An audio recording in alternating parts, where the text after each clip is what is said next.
Ladies and gentlemen, welcome aboard the Wright Flyer. I'm Randy Wright, and I'll be your captain on this solo flight special edition of our state-of-the-art radio program. Folks, this will be the final boarding call, so if you please, claim your seats, fasten your seatbelts, kick back, relax, and enjoy the show while I go ahead and delve into the pre-flight checklist, as there really is a lot of news and information to get to before I may fully indulge you with your in-flight entertainment. Well, folks, here we are. It's the last day before the true ultimate wielders of popular sovereignty in this once thriving and flourishing representative republic of ours head into the ballot box to vote for the next president of these United States of America. And one of the things that has come to the surface just recently is something that we've mentioned on multiple previous episodes here at Radio Aviation Excellence, the Wright Flyer. Primarily speaking, that there has been collusion, collaboration, and all sorts of negativity with this nefarious relationship between the graduates of Pavlov's School of Journalism for the salivating mainstream media and the Democrat Party. We know that the Fabian socialist leftists are hell-bent on the complete and utter annihilation of the United States of America, both as a nation and as a people. They want to fundamentally, drastically, and irreparably replace us so that we are transformed away from being a constitutionally endowed federalist representative republic into some frothing at the mouth Fabian socialist leftist dystopia. Of course, that has no place in an open, honest, but above all free society like that of the United States of America. What it exposes above all else, though, is that the frothing at the mouth Fabian socialist leftists have managed to control the information media outlets and sources that are available to the true ultimate wielders of popular sovereignty, we the people. It's something that the great visionary Zygmunt Dobbs had warned about in his magnus opus of Keynes at Harvard back in the 1950s and 60s. There has been this concerted effort to try and bamboozle the American people so that they begin to accept as a new norm the arguments that are specious and erroneous that have been put forth by the Fabian socialist leftists. So what is it exactly that we see coming to the forefront right now? We know that CNN asked the Democrat Party to provide interview questions for both Trump and Ted Cruz interviews. In other words, they're asking essentially for opposition research. They're wanting to have the Democrat Party provide them with the slate of information that they can use to then go forth and lambast the opponents of their champion. Of course, their champion this time around happens to be one of the most unpopular candidates in all living memory, Hillary Clinton. And, you know, that's the great tragedy of this 2016 presidential election cycle. It's that we are going up with the least popular candidates of all living memory as the choice. That's who we can choose. We can choose either Donald Trump or Hillary Clinton. Both have the highest negatives of the recorded history that we've done with respect to negatives. Both do not actually represent the hopes, dreams, and future aspirations of the true ultimate wielders of popular sovereignty. Both are working in a way that is detrimental to us, and it will just work against us each and every time. And it really does show that we are in a dangerous and precarious situation. The reason we are in a precarious situation is that we see that the media is being intellectually disingenuous. We always knew that they were intellectually disingenuous, and now this has come to the forefront. This sort of thing, where they're fishing for information, where they're refusing to be journalists, is just yet another chapter in this media manipulation that has been going on since the close of the 19th century and the opening days of the 20th century. And it's really going to the forefront of the problems that we have. And it shows that all that they have been doing has been to push a narrative. And as we have exposed on previous episodes of Radio Aviation Excellence, the Wright Flyer, that initiative, that agenda, that frothing at the mouth Fabian socialist goal has no connotation to representing the American people. It's not in the best interests of the American people. Again, it's to try and rewrite us, to try and pigeonhole us into this system that they have created. But what's so nefarious about this, and I'm going to actually focus in a little bit on a story from the Politistic. It's from, I believe, Matthew K. Burke at the Politistic, in which it was talking about the Democrat talking points, in which the media had really gone forth and had asked for these questions. And it's fascinating to see. It said that this comes once again from WikiLeaks. So WikiLeaks is once again at the center of the news and is really coming forth here. And again, I caution to use it. I hesitate to use it because WikiLeaks is not known as a great and reliable source of information, and they have placed our servicemen and women in jeopardy and in harm's way in the past. But what it comes down to is they have exposed this. They have exposed the inner workings of the media, what we have expected and what we have come to know to be the fact. And it must be something that is exposed, and it must be addressed, and in a meaningful fashion, because it hasn't been. And this is part of the problem. This is why the American people have been looking at the system of polity and have felt completely disenfranchised with it. They feel as though there is a sort of rigged system here. And that is one area where it actually lends credence to Donald Trump. We hate to give him credit, but we always here at Radio Aviation Excellence, the Wright Flyer, give credit where credit is due. And Donald Trump is right to bring this up. It is something that we have complained about in election cycle after successive election cycle, this sort of slanted coverage of the news, this sort of attack on the values that we hold near and dear, both as a nation and as a people. And it really has shown no signs of improving at any time in the foreseeable future. In fact, it has only gotten worse. And again, it fully demonstrates why this 2016 presidential election cycle could truthfully be called the election cycle of betrayal. We've been betrayed by the media outlets, even the so-called conservative or right-wing punditry and commensurate has betrayed their base. We have been led astray and purposefully lied to by the graduates of Pavlov's School of Journalism for the salivating mainstream media. And of course, that is as no surprise. And then we see that this sort of thing that really got started in 2010 has been building up and up again. And it shows that there were attempts to target both Trump and Cruz by CNN during the whole ordeal.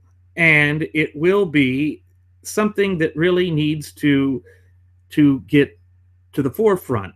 And it would be what we have to do, being that we reach forth and put an end to it. So why are they targeting Trump and Cruz? Well, they were targeting Trump and Cruz because they were basically the vote leaders for the gutless opposition party, or GOP. They were targeted because they posed a threat to Hillary Clinton, but much less so with Trump than Cruz. I think that this was primarily focused on the Texas senator who actually had a very decent chance of eviscerating Hillary, both in the general election cycle and in the debates, and that it would make her look awful, and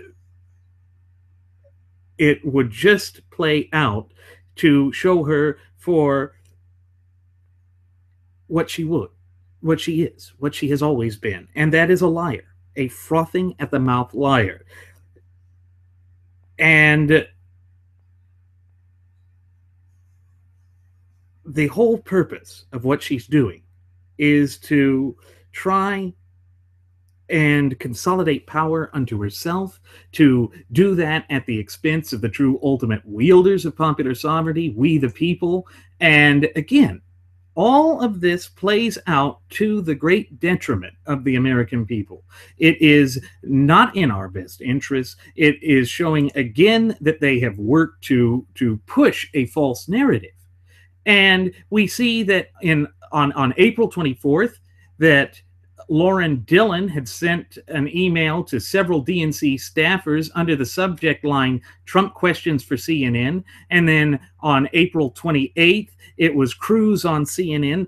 So you see, again, they don't want to do the work for themselves. They don't want to be journalists.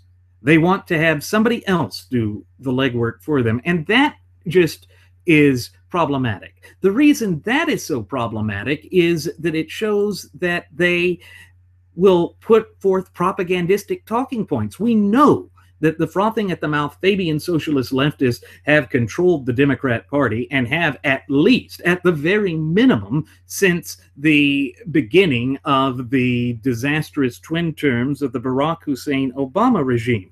And I'm not just ready or willing or able to let that go, because it shows that the lies, the obfuscation, the dishonesty, the lack of integrity, all of these things that are ailing and afflicting this once thriving and flourishing representative republic and vibrant community of popular sovereigns of ours can be linked back to this sort of collusion. These are the sorts of characteristics and the sorts of traits that come to the surface, showing the very type of corruption that has led to the outbreak of anger that was the cornerstone and the dominating feature or defining feature of this disastrous fiasco of a 2016 presidential election cycle.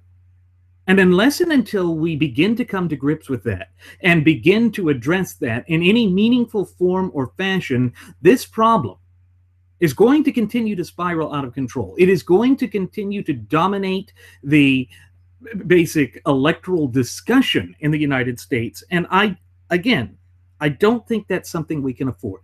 I don't think that we can allow ourselves to be bamboozled like this. I do not believe that we can allow these people to go forth and continue to act just as though the status quo is in place, as if nothing has changed, because they need to be held accountable. They are the ones that have worked in such a way as to spread the filth, to try and dominate and control the electoral process, and no wonder people are disenfranchised with the system. Now, with respect to Donald Trump sitting there and saying, well, it's rigged against my smally hands, it was rigged in favor of him during the primary process because, as we saw from another WikiLeaks email dump, the Democrats, particularly Podesta, were saying that they were begging for the opportunity to go after Trump because Trump is the only one of that slate of, 17 candidates that would lose to Hillary Clinton, the only one that made her look like a decent human being. That is what we have been warning about here at Radio Aviation Excellence, the Wright Flyer, for over a year now, folks. It is that undeniable fact, that undeniable truth that comes to the epicenter, to the surface, and exposes exactly what it is that we're facing, both as a nation and as a people. And again, this type of collusion just is awful. Now, we know that CNN is already under fire for the ongoing scandal involved involving the then CNN contributor Donna Brazile, who provided debate questions to Hillary Clinton. Why? Why do they need to do that? It's not as though Hillary Clinton is not going to perform well against Donald Trump. It's not as though she is not a trained attorney. She is. There is no need for the debate questions to be made available to the politicians beforehand. That is the sort of political kabuki theater that makes our entire electoral system a mere shadow of its former self. That it just destroys any modicum of credibility of what we hold near and dear in this country. And of course, it shows no signs of abating. Why? Because the media has been able to get away with this for such a long time. It goes to show that they have, for at least a half century, been able to control the talking points, the narratives, and to try and dominate all of the coverage with respect to the candidates. And what that literally allows them to do is have a modicum of power and control that they were never intended to have. Why do we have a free press?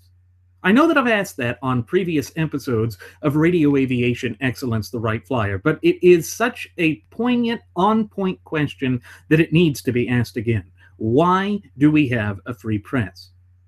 This whole guarantee of a free press is such a major and significant factor with respect to our system of polity that our founding fathers had included it in the First Amendment to the Bill of Rights, or first 10 amendments to our shared United States Constitution.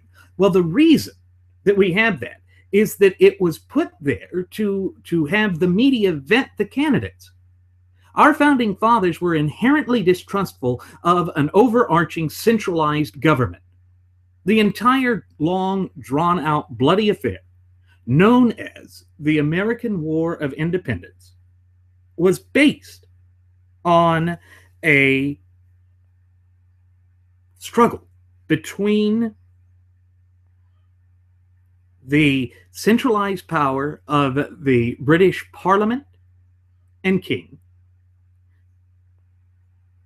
and the colonists, the ability for them to govern for themselves, to think for themselves, to provide for themselves. That is what it comes down to. It comes down to, do we want to have control handled by a government that is in no way, shape, or form interested in your best interests, or do you want to be able to control it? Are we not the popular sovereigns of this nation? Are we not the ones that were entrusted with the duty, obligation, but above all, responsibility to be the stalwart protectors of our rights? Were we not the ones that were called upon to preserve the blessings of liberty for not just our current generation, but for all of posterity? Meaning, until kingdom come, until the end of time itself, we are the ones that have been entrusted with it. We are the ones that are the vanguard of liberty. As the free, ultimate wielders of popular sovereignty, that duty, obligation, but above all, responsibility falls on our shoulders and our shoulders alone. And unfortunately, what we see with respect to the way that this media conglomerate has been working against us and has been working to manipulate and control the narrative, that is what leads to the sort of instability that we've been seeing. It is a nefarious sort of thing we're seeing. It's something that's not in our best interest. It doesn't work to promote us, to advocate for us, to advance us, or to place us in a good or decent position. It is something that hampers us and weakens us. And again, it's why we here at Radio Aviation Excellence, the Wright Flyer, have so oftentimes reiterated that the most important thing that we can do for you is to empower you, to provide you with the tools necessary to foster that fluent and working knowledge and understanding of not only our shared United States Constitution, but also our fundamental and inalienable rights, which were endowed to us by our Creator, who happens to be none other than the God of nature himself. That is the most significant aspect of what has been swept under the rug. You see, all of these distractors that are out there right now, they have made it to where we are not discussing the supreme law of the land, which, pursuant to Article 6, Clause 2 of the Constitution, makes it clear, stated in no uncertain terms, that it is our Constitution that is the supreme law of the land. But Trump is not discussing that. Hillary's not discussing that. Instead, we see that there are all of these hucksters, these charlatans, these frauds, these con artists and snake oil salesmen that have gone forth and have attempted to basically eradicate that, to take that away, to take that off the plate so that they can control the narrative and so that they can spin a story and make it about themselves. Have you ever noticed that about the media? Media loves to make everything about themselves. And that's why they like the fact that Donnie got as far as he did. Because they can pat themselves on the back in a vainglorious way of self-gratification to claim, look, we did this, we created this, we allowed this to come to fruition, and boy, did we ever stick it to those Republicans and to those constitutional compositionists. Well, yeah, they did stick it to us. It was their very design to stick it to us. They want to deprive us of our voice, to strip us, to silence us, to marginalize us, so that we are ostracized within our own communities, when in fact we are the ones who are looking out for the best interest of the true ultimate wielders of popular sovereignty, we the people. That's what it comes down to. That is the ugly face of reality, and the harsh, stark reality that we need to awaken to in the United States if we ever hope to place this nation back onto the path of prosperity. And again, it is only we the people that are capable of doing that. It is only we the people that are endowed with the proper wherewithal and authority to do that by the very design of our federalist, representative, constitutionally endowed republic. And again, we see that they go forth and they play these stupid little games where they want to essentially go forth and make it to where only like-minded people with them can ever secure the reins of power. This is the sort of monolithic groupthink that is diametrically opposed to all that we hold near and dear in this once thriving and flourishing representative republic and vibrant community of popular sovereigns of ours. It's the very sort of thing that our founding fathers shed their blood over. And if we just hand it over to them, irrespective of whether they claim to be on the right, people like Sean Hannity or Dana Brazil or whatever her name is, or Wallace Blitzer, it doesn't matter.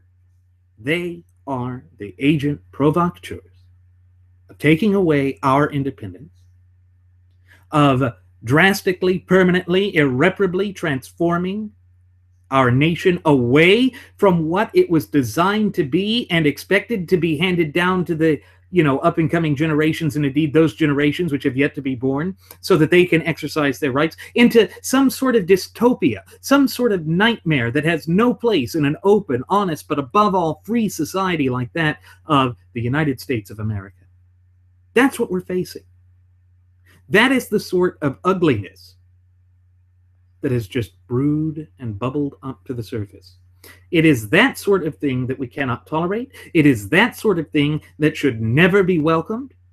And it is that sort of thing that we need to hold these people accountable for. And that is why we here at Radio Aviation Excellence, the Wright Flyer, claim to be the new resistance. We are here to be a voice for you. We are here so that you can go forth and empower yourself, so that you can tell these charlatans, these hucksters, these carnival barkers and snake oil salesmen, no, you cannot fundamentally redefine my nation. No, you cannot, take away my rights, and you certainly cannot control the narrative. You see, that's the beauty of this internet information revolution in which we live today. It means that we, the common people, have more power than at any other point in our relatively brief yet illustrious history to go forth and vet the information that is provided to us. We can check to see whether the things that the media is saying is true or not.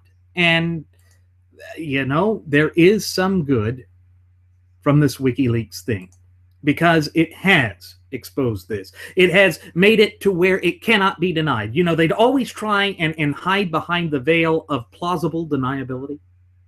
Well, that's gone now. How can they go forth with that? How can they go forth with that and still say things with a straight face? Well, they can, because they're liars. They're pathological liars. They wouldn't know what the truth was if it came up and bit them in the posterior. They wouldn't know that. They would just, once again, try and double down on the lies that they have been peddling for generation and decade after successive decade. Well, enough is enough. This country doesn't belong to the media. It belongs to us.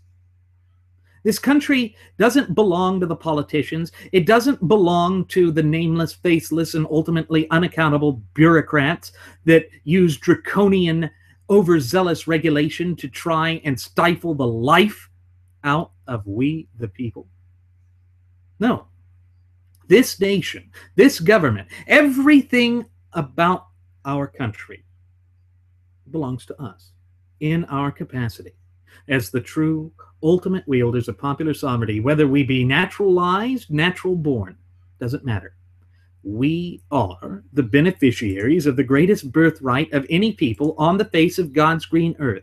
That is the beauty of what the United States of America is all about. That is why the contract that is our shared United States Constitution is so important, and that is why it is so baffling, frustrating, and maddening that it's not even discussed. But now we know, for all intents and purposes, the reason why it is not being focused upon. We know without a shadow of a doubt that these charlatans, these frauds, these hucksters have been going forth and attempting to control the narrative, to push forth their diatribe in the hopes that it would never be challenged, because for far too long now, they haven't been challenged. Well, enough is enough. Who died and made them the gatekeeper of all information? That era is coming to an end. That era where they can have full dominance, in which Barack Hussein Obama went in front of the cameras of the graduates of Pavlov School of Journalism for the salivating mainstream media and lamented the fact that they don't have control over it anymore, is gone with the internet. And that is why it was so important when Texas Senator Ted Cruz went out there to try to fight to preserve American control over the licensing of domain names with ICANN, that Internet Domain Name Registry Service. Why do the frothing at the mouth Fabian socialist leftists want there to be more global controls over that? Because then they can get around the free speech aspect of the First Amendment. Again, it is always about power, corruption, and control. And what they're trying to do is to strip and deprive the true, decent, hardworking, red-blooded American citizens of their fundamental and inalienable God-given rights. That's what it always comes down to. Whether it's the no-fly, no-buy, and if you mention due process, we cry bill, trying to strip and deprive the American citizens of their fundamental and inalienable right to keep and bear firearms, whether it's the abuse of eminent domain, irrespective of whatever the issue is, it always comes back to that. It's always power, manipulation, control, and deceit. And don't we see that that has come to the forefront more so than anything else in this disastrous fiasco of the 2016 presidential election cycle? Does it not expose once and for all just how far these people are willing to go to strip and deprive us of our fundamental and inalienable God-given rights? It does. It shows that they are willing to stop at nothing. that they will go to any lengths to try and redefine this nation, to place us in the untenable and unsustainable situation that we find ourselves in as I sit here speaking into this microphone, conveying this message unto you. That must be something that we're aware of. We must be willing to take all the steps and the necessary precautions to preserve our fundamental and inalienable rights. Because again, the only ones who can do that are we the people. Because it's damn sure not going to be the media. You can see that from the way that the media has been carrying on here, the way that the media has been carrying water for Madam Clinton. We all knew this all along. It's been one of the worst kept secrets in the entire Beltway. But now there is no more plausible deniability. That has been taken away from them. That is something that they loathe and despise. That is something that is going to drive them insane. And let it, because they so rightfully deserve that.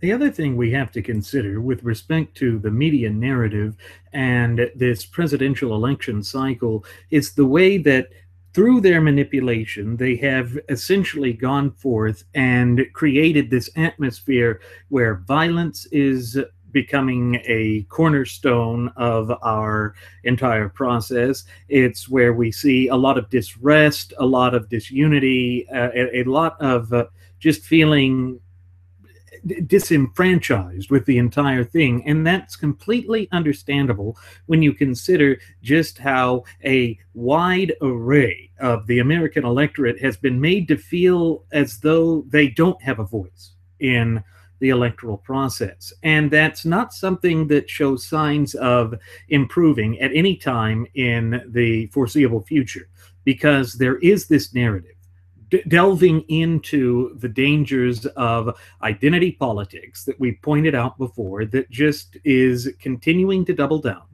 continuing to be a gross, malignant tumor, for lack of a better term, on the body politic of these United States of America. And it's really come to the forefront. We know that during the primary process that Ted Cruz was attacked for saying that violence shouldn't be the rhetoric that is accepted or tolerated, and that by inciting violence, we only allow this sort of negativity to grow, to manifest itself in the country at large. And he was lambasted for that. It was saying that, oh, well, Ted Cruz is against free speech, oh, this, that, and the other. But it's just not true. In fact, nothing could be further from the truth. He was speaking to this narrative that we've seen.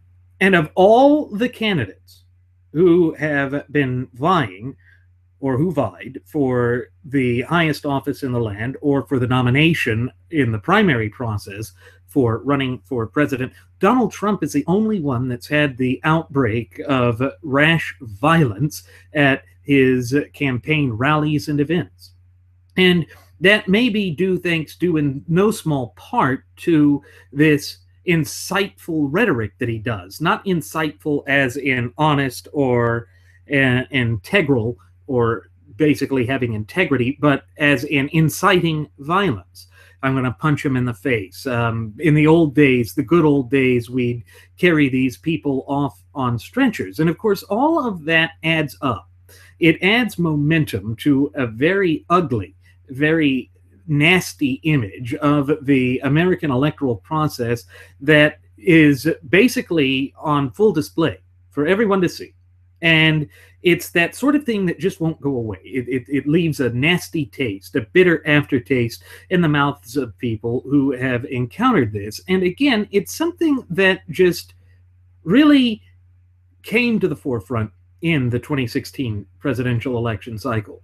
Because as we pointed out in the previous segment, it was the way that the media has been controlling this, the way that they've been trying to manipulate the narrative and to double down on a false or erroneous perception, has not only created an intellectually disingenuous environment in the United States, it's also given credibility to certain segments of the arena of American politics that had been previously considered the radical fringes. Take, for instance, the so-called alternative right or alt-right. And when that comes to the forefront, and when it dominates the entire coverage of what we've been seeing, it creates this false dichotomous type of narrative, one that has no place in an open, honest, but above all free society like that of these United States of America. And what it ties into, above all else, is that the media wants to seize upon a narrative. The media wants to peddle a story, irrespective of whether it's true or not, to try and double down on this narrative. Because as we have mentioned on previous episodes of Radio Aviation Excellence, the Wright Flyer, that in the arena of American politics, a perception, even if it is an erroneous, wrong, or false one, can matter more than reality. A perfect case in point of that would be the image that Donald Trump was able to conjure up with respect to El Jefe Jebe Bushi, where he called him the low energy candidate who really didn't know what he was doing. Please clap. You know, that image that is perhaps one of the most indelible and long lasting images of the primary process. That is what the media is wanting to do. They're wanting the Republicans in general and conservatives, particularly constitutional compositionists, to look like buffoons, to look like fools, to essentially be mocked at every available and given opportunity. And the reason for all of that is so that they can get their Fabian socialist in. Now, maybe they wanted nerd face burn me Sanders originally, but still, they get it with Hillary Clinton.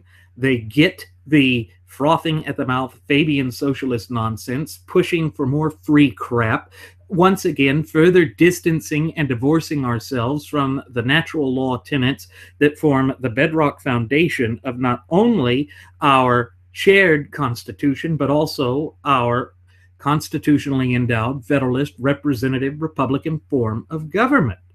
And why all that comes up is because they have a narrative. They have an agenda, as the previous segment showed, and they want to capture an image of radical right-wingers that are disloyal to their country because they are inherently distrusting of the federal government, much like our founding fathers were. Again, this is all part of that narrative, too, of trying to paint them as racist, bigoted, hateful, homophobic white men who were just oppressive and had no original ideas or no ideas worth any value whatsoever to contribute to society.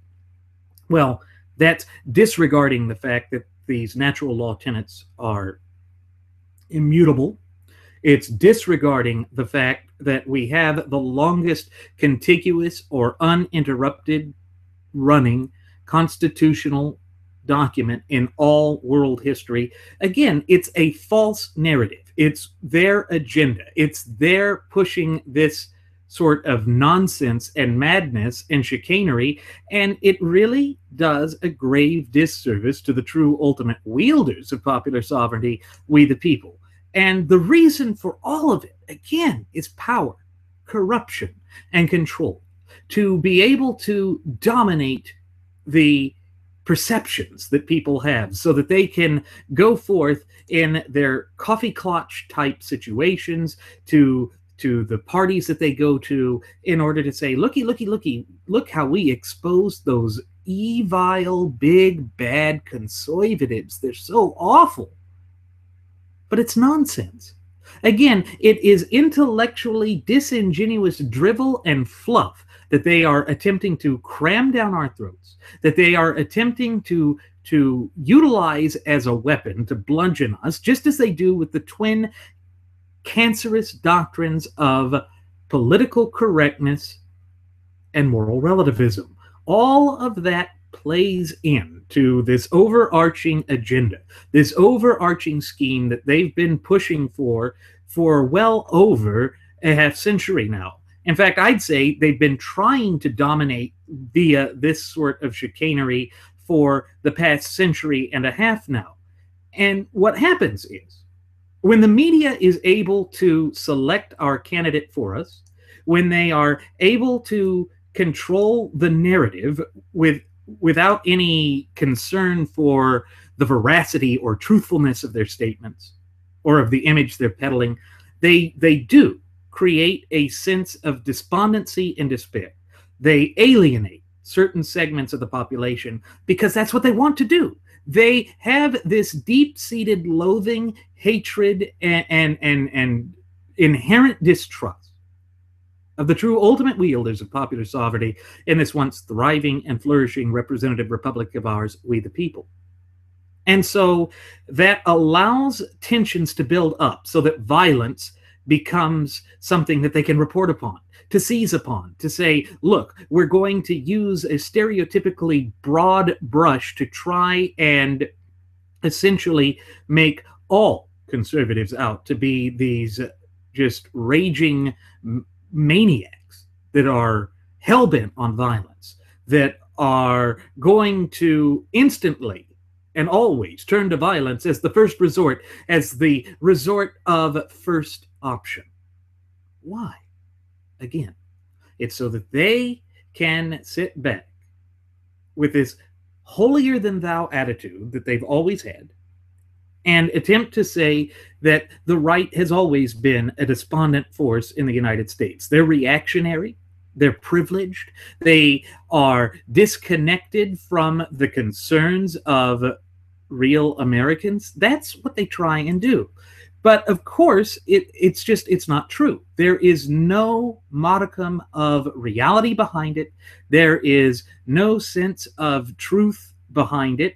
It's just their attempts to rewrite the narrative for control, power and control. It's always back to that. And so they got a little bit of what they've been hoping for during this last weekend. On Saturday, we know that Trump was off at a campaign rally or event there in Reno, Nevada, in which he was suddenly whisked off the stage while giving his stump-thumping speech. And there is a lot that was said at the time. They said that somebody had a gun, but of course we found that that's not the case. That, in fact, the person that was upset was actually a 33-year-old, or is actually a 33-year-old dyed-in-the-wool Republican who goes by the name of Austin Kreitz.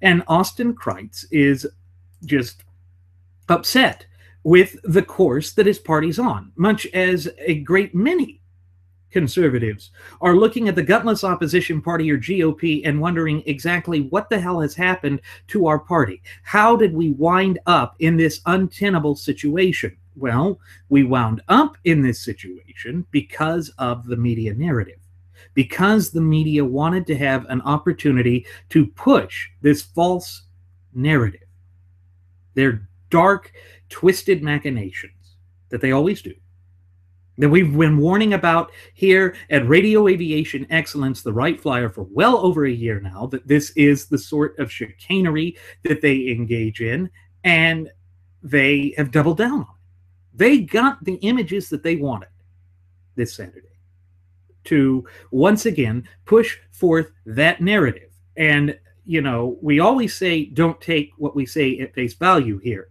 at the Wright Flyer. We want you to see it for yourselves and to look into it for yourselves. And I've actually got the video clip of Trump basically initially giving that stump-thumping speech, but then being whisked off. It's about 1:38, give or take.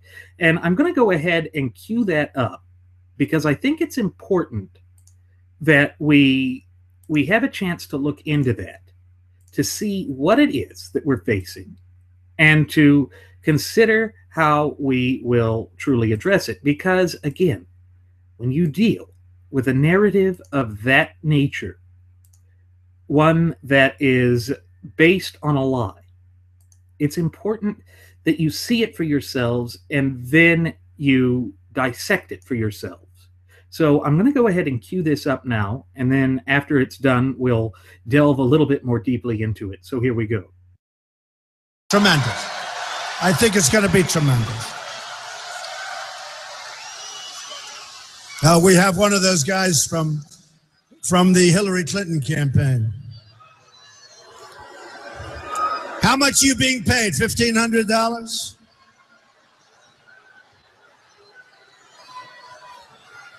All right. Take him out.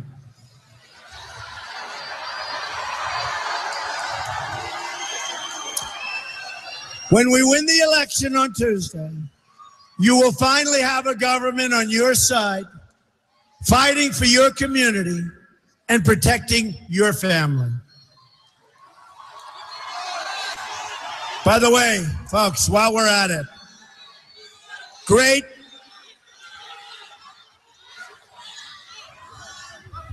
All right, go.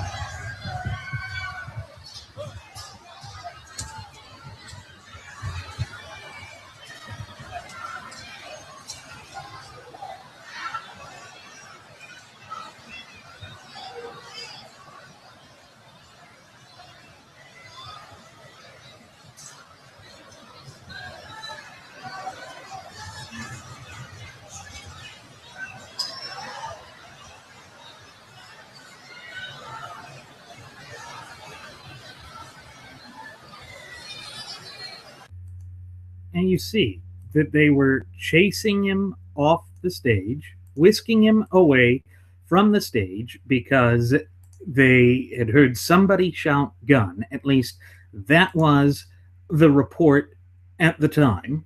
And they felt that Trump was in danger. And sure, if the candidate's life is, essentially threatened, or they feel that it's threatened, then of course you have to take swift and immediate action.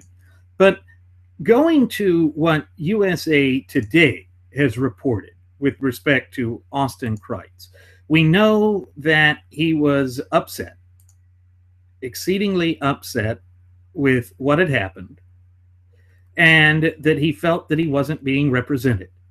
And members of the audience at the event for the GOP presidential nominee had tackled him. Now, he is a native of Reno. Somebody, we don't know who, yelled gun, while others were trying to rip away his anti-Trump sign. And when you go back to that video clip that I was playing just a few minutes back here, you could hear the way that Trump went forth and said, oh, go get him, tackle him, take him out.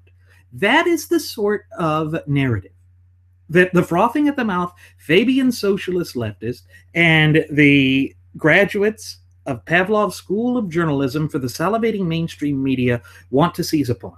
They want to seize upon that because that allows them to spin the narrative, to once again try and constrain all conservatives into this neat little box in which they can say, see, looky, these people are just off the wall. They're off their rockers. They're insane. They are harming the nation. They are causing violence. That's what they said. That's what they wanted to seize upon it. But it gets more interesting still. According to USA Today, Kreitz said that I just went with the sign that said Republicans against Trump. And recall that Trump sat there and said, are you with Hillary? Are you with Hillary with her bigly brain and smally hands? Oh, I'm the one with smally hands, but Hillary? That was, again, Trump trying to silence anybody who disagrees with him. Instead of reaching forth to try and have a discussion with them, to convert them to the righteousness of conservatism, as, say, Ted Cruz would, as even, although much less effectively, either a narco Rube EIEIO or El Jefe Jeb Bush would.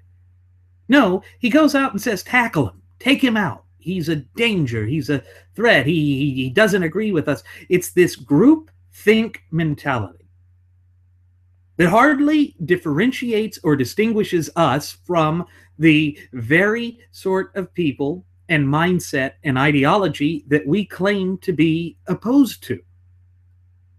Because it's that same type of groupthink that dominates the left. You either have to march lockstep with everything that they say, or be ostracized, or kicked out, or seen as some detriment to whatever narrative they're peddling at that moment, or you must be destroyed. That is the mindset that has been gripping the gutless opposition party, or GOP, ever since the bizarre ascension of Donald Trump. And folks, that is dangerous. It is dangerous to place ourselves in such a position because, again, it lends credence and credibility to the nonsense that these morons, for lack of a better term, in the press have been pushing. They've been doubling down on this, trying to force us into this narrative, into their stereotypical image of us, so that they can then rewrite everything to whitewash history, to be historical revisionists. That is a danger that we face. But then we see that he went on to say in this USA Today piece that it's a sign that you can find online. I held up the sign, and initially people around me were just booing me, telling me to get out of there. Then a couple of these guys tried grabbing the sign out of my hands. He had no weapon, the Today reports, and Secret Service agents later released a statement to that effect and let him go without charges. So if there is one decent thing we can take away from this incident that occurred over the weekend, it's that free speech is still alive. It may be on life support, it may be bruised, it may be under attack. It's certainly under attack under the two mainstay nominees for president of the United States. And you know, as we do approach this final day, because everybody is going to be voting tomorrow. Tomorrow is the point of no return. Tomorrow is the day that it is officially cast. Stop and think about just what's important. Is it Trump and his Trumpery? Is it Hillary and her corruption? Or is it our fundamental and inalienable God-given rights? The answer is it's our fundamental and inalienable God-given rights that matter. That's what's under threat. That is what is not being addressed. That is what is being hidden throughout all of this chicanery because they don't adhere to it. They don't believe it. Neither one of the two mainstay political candidates, and I'm going to go out on a limb here and say that Gary Johnstone of the Libertarian Party doesn't support the Constitution either. They are not supporting what matters. They are not advocating the supreme law of the land, what keeps us free, what has been a guiding light and beacon for the American people going back to the inception of this country some 235 plus years ago. That's the danger. It is a real threat. And unfortunately, it has given credence to those who want to try and destroy us. There's something I want to report with respect to this man, Austin Creatley. And just so you have an idea of who he is, I'm going to go ahead and do a screen share of his face, just so you have an idea. He's, you know, he looks like one of those normal guys.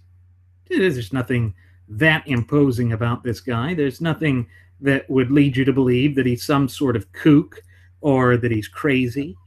He's just an average, ordinary-looking American citizen. But they said he was one of Hillary's people. One of Hillary's people that was just out to disrupt and cause problems. But no, he wasn't. And he said that he doesn't hold any ill will towards law enforcement or the Secret Service or even those people who were there supporting their candidate, because he sees them as his fellow Republicans.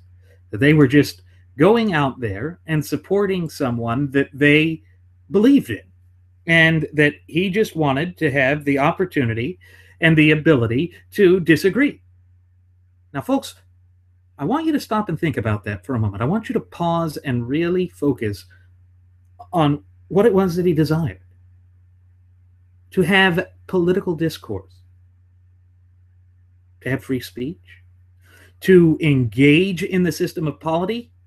The reason we have free speech, it's not to protect liked speech. It's to protect the speech that's unpopular, but maybe very important for us to hear. To have a dissenting opinion, to be able to have, civil discourse, that is one of the quintessential aspects of being an American sovereign citizen. It's one of the greatest gifts of liberty that we have. And if we lose sight of that, and if we abandon that, then we are well on our way to becoming a totalitarian third world nation.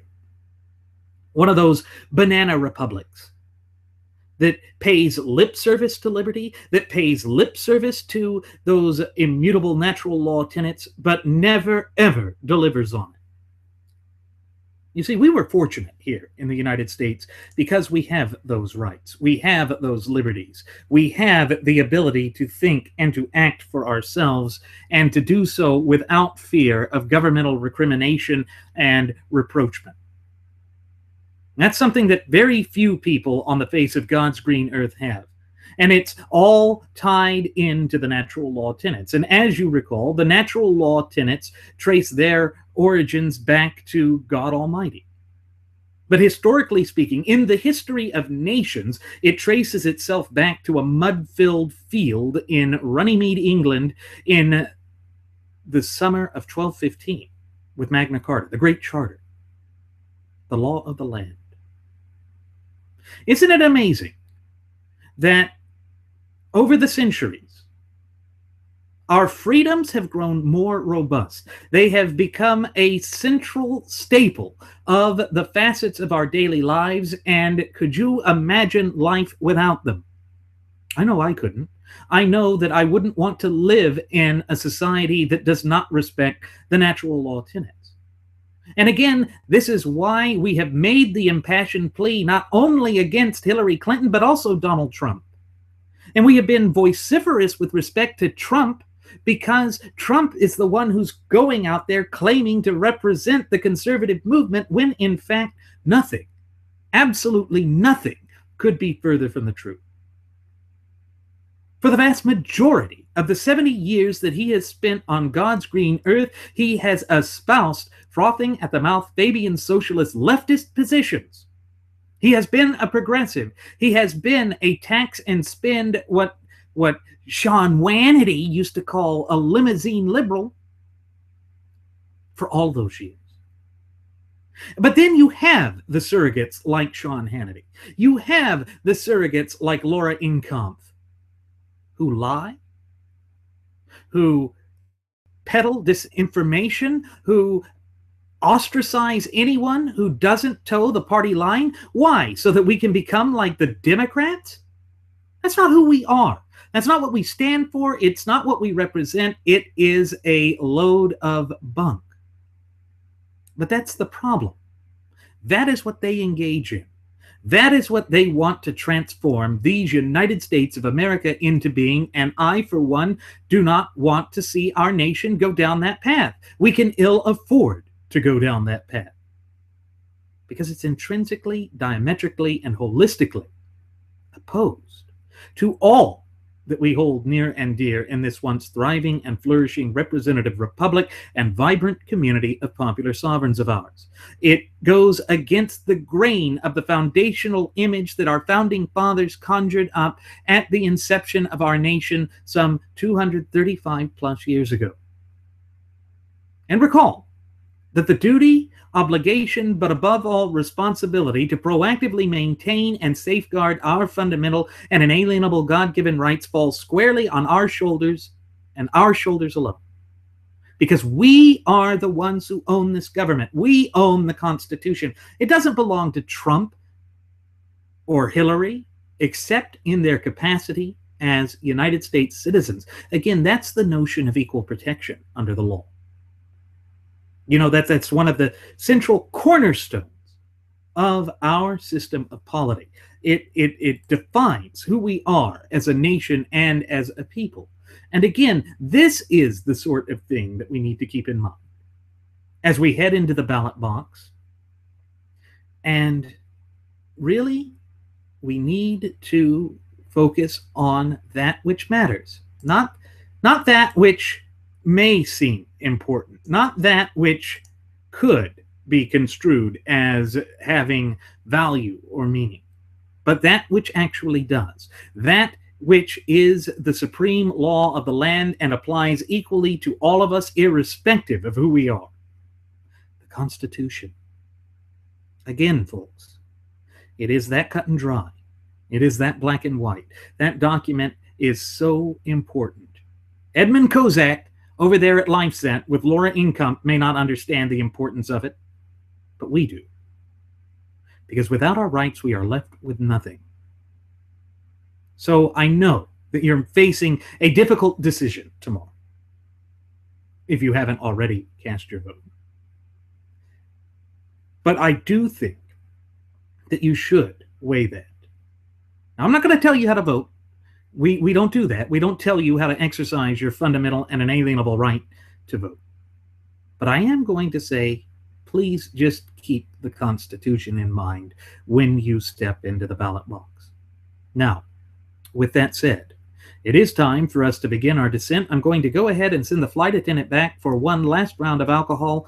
No, folks, that is not me trying to ask for what type of alcohol she's going to pour you. It's just sending her back to pour you one last refreshment. As always, folks, I'm your captain, Randy Wright, and I want to thank you for choosing to fly the Wright Flyer. Should you have any questions, comments, or concerns, I invite you to leave them either here on our YouTube page or our Google Plus page or our Facebook page. And on top of that, I invite you to follow us at Twitter with the Twitter handle at Radio Aviation EX. One more time, folks, that's at Radio Aviation EX. And there you will find the departure board that lists my personal Twitter account, the personal Twitter account of my first officer, Jeremy Grapington, our Blogspot page, where I'm putting up not only a secondary link to our video podcast here, but also the audio-only version so that you can listen to it at your own leisure and in the format that you choose. And then there is the Cafe Press account, which I'm also leaving in the description of the page here and on the blog spot, in which you can find all sorts of trinkets and goodies, from hats, neckties, watches, clocks, clothing, shoes, apparel, laptop sleeves and protectors, phone sleeves and protectors, tote bags, buttons, jewelry with either our original Radio Aviation Excellence, the Wright Flyer logo on it, or our first class passenger logo on it. And there's a little bit of thunder. Folks, go ahead and take a look at that. With such a wide array of things at reasonable prices, you can surely find something that meets your needs and give us a little bit of support along the way. Do take care, and happy voting, as happy as it can be in this cycle. We will see you next time. Please do take care.